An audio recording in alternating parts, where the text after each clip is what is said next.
చిన్న పాప అప్పటి నుండి కూడా పరిచయం. అమ్మాయి సిఏ చేసింది, జాబ్ కూడా చేస్తా ఉంది. తను వారి అమ్మనే కాదు, ప్రతి మాతృమూర్తి కోసం చెప్పదలుచుకున్న విషయాన్ని వేదికపైకి వచ్చి చెప్పడానికి సిద్ధమైనందుకు అమ్మాయికి ముందుగా అందరి కరతాళ ధ్వనుల మధ్యన స్వాగతం, సుస్వాగతం. రాశాను. అందరి మాతృమూర్తులకు దీన్ని అంకితం చేస్తూ ఇప్పుడు చెప్పబోతున్నాను. ప్రేమకు చిరునామా తల్లి ప్రేమ, చెంతకు రానివ్వదు ఈ ప్రేమ ఏ చింతను, చెంతనే ఉంటూ అందిస్తుంది కొండంత ప్రేమను. ఎంత పంచినా తరగనిది ఈ ప్రేమ, ఎందెందు వెతికినా దొరకనిది ఇటువంటి ప్రేమ. హద్దులు ఎరుగదు ఈ ప్రేమ, బిడ్డ భవిష్యత్తుకు మద్దతు ఈ ప్రేమ. సరిహద్దులను సైతం లెక్క చేయనిది ఈ ప్రేమ.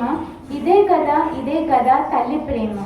బిడ్డ వెన్నంటే తల్లి ఉంటుంది అండగా, ఆ బిడ్డ ఎదుగుదలే అవుతుంది తనకు పెద్ద పండుగ.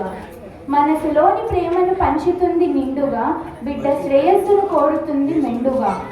బిడ్డ భవిష్యత్తు కొరకు తల్లి పడుతుంది ఆరాటం, అందుకోసం విరామంగా చేస్తుంది పోరాటం. రానివ్వదు తన బిడ్డకు ఏ ఆటంకం, అందుకోసం చేస్తుంది తన జీవితాన్నే అంకితం. కష్టకాలంలో తల్లి ఇచ్చే ధైర్యం, బిడ్డకు ఇస్తుంది మనోస్థైర్యం. చెప్పకనే తెలుసుకుంటుంది తల్లి మన ఆంతర్యం, తన మమతల వెలుగులతో పంచుతుంది ప్రేమ మాధుర్యం.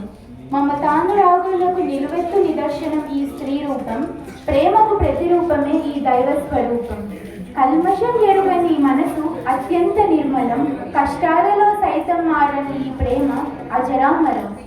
తొలి పలుకులు పలికించిన తల్లికి ఏ పలుకు పలికి తీర్చుకోగలము రుణము.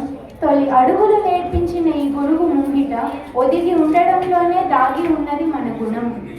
పలుకుటకు పదములు ఎన్నో, వ్రాయుటకు అంతుచిక్కని భావాలు మరెన్నో. తనని తీరా తల్లి గురించి పాడుకునే పాటలు ఎన్నో, మదిలో పలిలంగా దాచుకునే భావోద్వేగాలు మరెన్నో. ప్రేమకు నివాసము మా అమ్మ రాణివాసము, మా మమ్మీ పేరు రాణి.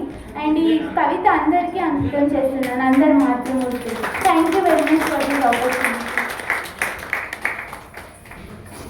మంచి సందేశాన్ని తెలియపరిచినందుకు సుప్రియ గారికి మరొక్కసారి ప్రత్యేక ధన్యవాదాలు.